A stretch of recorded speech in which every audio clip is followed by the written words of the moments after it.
What is existence? The second of a three-part series on Robert Neville's trilogy. This is TenOnReligion.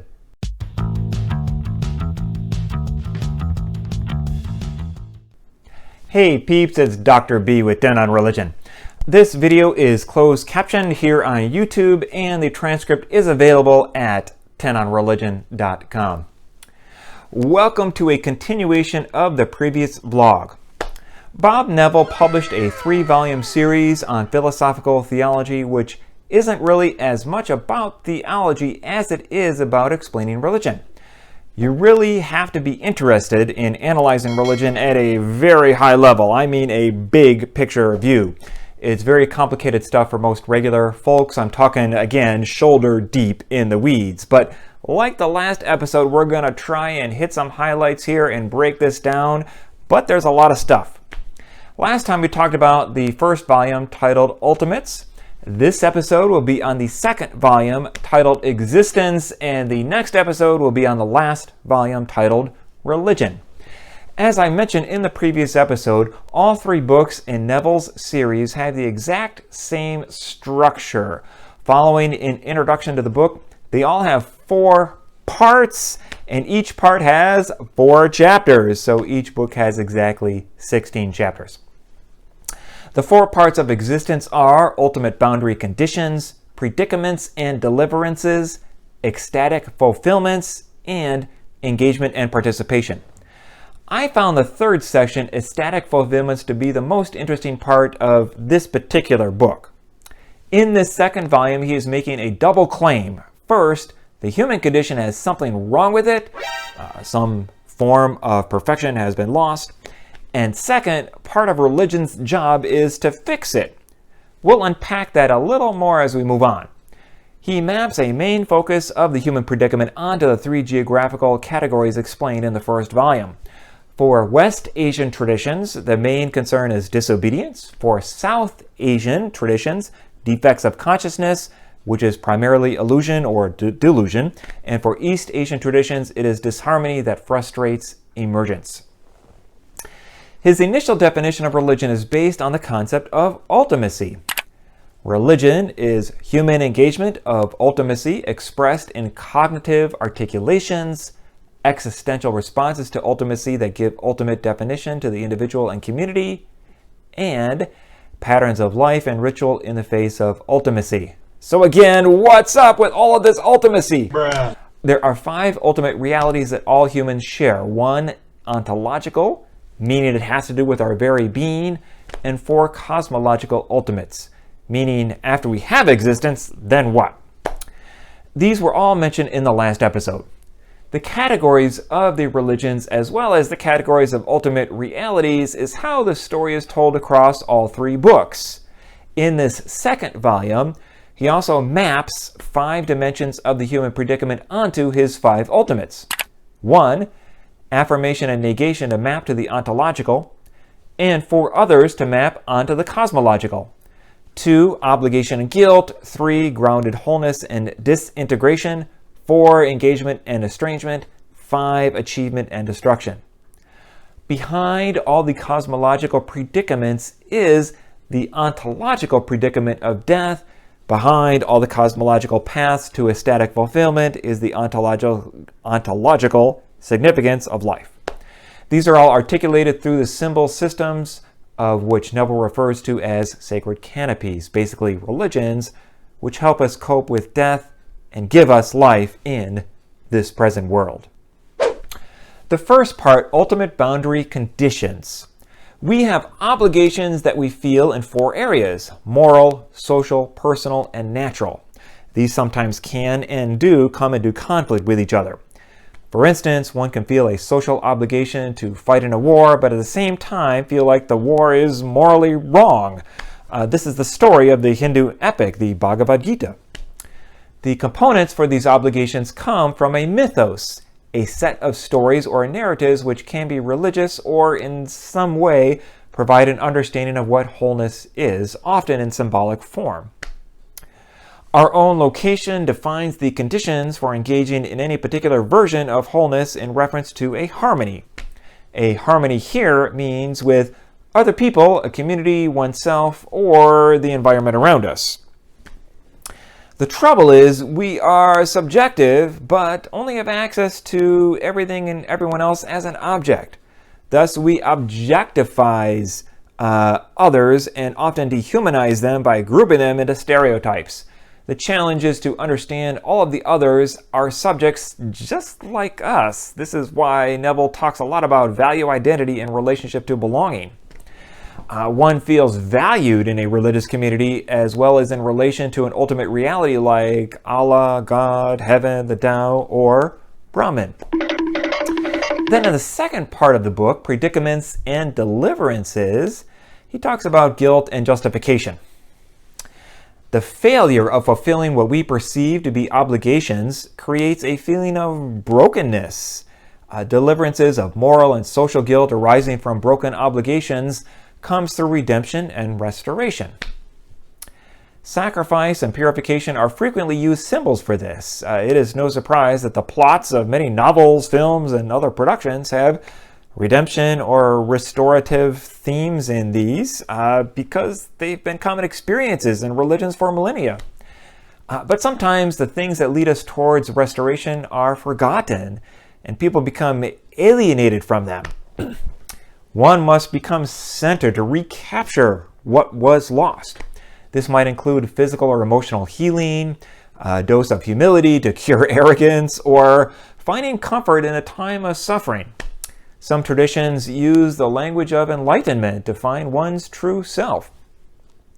Neville then relays 4 types of estrangement, which map to 4 dimensions of engagement: denial to awareness, distortion to appreciation, despair to courage, and hate to love.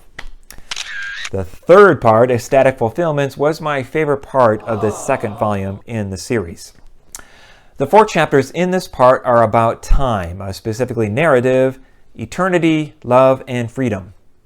The first chapter in this third part was about fulfillment through narrative, in that one experiences and envisions their religious life as part of an ultimate story. Many of these religious frameworks are apocalyptic in nature. This means there is some sort of cosmic conclusion only for those who live by and accept that particular narrative. One issue with this type of understanding religions is that things which don't fit into the narrative become obscured and devoid of meaning. Ultimacy isn't always easily defined in narrative terms. The sets of narratives from one religion makes its understanding of truth limited to only those narratives. Then he gets into eternity, never an easy philosophical topic to discuss. He explains what I thought was probably the most important points of the entire 3-volume series, differentiating between the iconic and indexical reference of a symbol. This is a game changer, and it comes from a philosopher named C.S. Peirce. An iconic reference of a symbol is one in which a likeness exists between a sign and its object.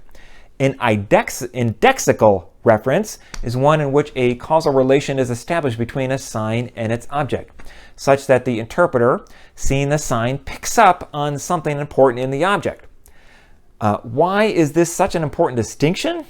Because Neville says that ultimate religious symbols cannot be literally true, meaning iconically true. They are only indexically true as metaphysical symbols, not metaphysical realities beyond the concrete concepts they represent. Most religious adherents don't get that. They live with religious symbols as if they referred iconically without realizing that their actual functional reference to the ultimate can only be indexically true. But they often question whether or not that is the case. Are they being deceived? Does God exist? Is there an afterlife? And so on. The third chapter in this section is on love and describes 4 modes: gratuity, arbitrariness, undeservedness, and surprisingness. The 4th chapter talks about freedom, which also gets into some deep philosophical issues which could be its own video episode. Basically, all of us are free to a certain extent, and we should use that freedom to the degree that we can. But here's the key. Freedom is limited for people, families, or groups that find themselves living in a society that does not tolerate their culture and give it opportunities for active participation in the society, access to education and jobs, and a place in the society's history. These are huge issues which religion has often had more of a negative than a positive effect. The last section, engagement and participation, has chapters on ritual, commitment, faith, and sacred worldviews. So what are religious rituals and what do they do? Religious rituals symbolically represent the remedies for the broken obligations of human predicaments. They are the path to fulfillment which engages and connects daily life with ultimacy. Even though there is great similarity in some of the rituals across religions, such as water as a symbol of purity, they are often quite particular to that religion. Neville suggests we should learn how to engage others on their own terms. This means respecting such religious particularity.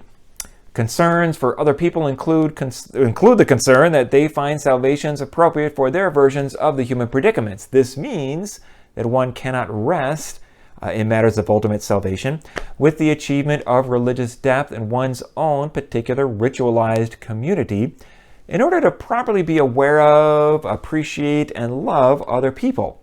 One has to respect their religion as well, for that is where they address ultimate matters. This ignorance is a limitation for a lot of people. The next chapter on commitment, as shared with multiple levels of intensity, is pretty straightforward. The chapter on faith refers to living out that commitment.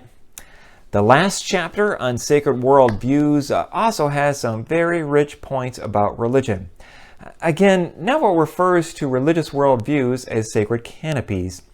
The problem is when one's sacred canopy is called into question, because this also questions the entire orienting meaning for one's life. He writes, "Death for a good cause gives extra meaning to life, yet the death of one's worldview means that even the meaninglessness of personal death is gone. The result of this profound terror sometimes is that the limits on acceptable behavior are eroded, and terrorist methods are attempting to reinforce the authority of the old worldview. But the violence in defense of the old worldview comes from deep suspicion that those who claim it is implausible might be right.